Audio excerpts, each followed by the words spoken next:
Good morning po sa inyo lahat. Isa pang buliyugto na ating daily Bible blessings. Pamagat po ng ating aring umaga ay maraming tao o katotohanan. Maraming tao o katotohanan. Tumayamal po na ating nais na dumami ang dumadalo at maging miyembro ng ating iglesia.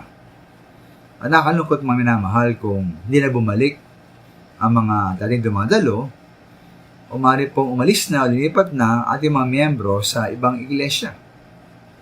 Ngayon po ang dahilan ng pag-alis ng mga tao, hindi na pagbalik, ating pong tapat na pagtuturo ng masakit at kailangan ng katotohanan, at ba tayong malungkot?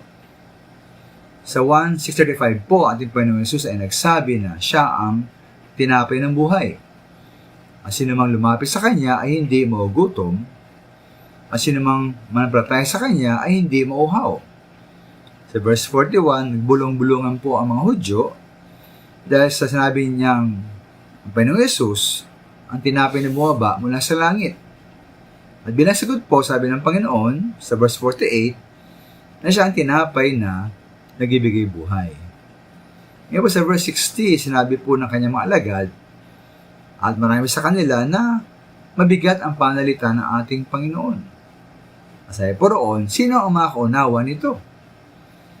Kaya po ayon sa verse 66, mula nooy marami sa kanyang mga alagad ang tumalikod, hindi na sumama sa kanya.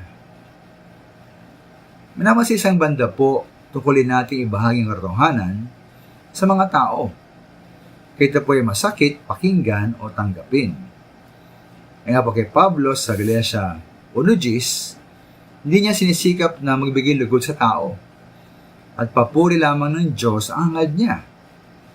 Ngayon po sa kabilang banda ng mga minamahal, ang masakit na katotohanan ay maaari maging dahilan naman na hindi na dumalo ang mga diligtas, hindi na magsimba pati ang mga Kristiyano. Kaya po sa pagtuturo po ng katotohanan, huwag tayong matakot sa mga tao. Sa halip tayo matakot po sa ating Diyos. Di baling iwan ng mga tao, huwag lamang tayo iwan ng ating Diyos. Matili po tayo sa katotohanan. Maraming salamat.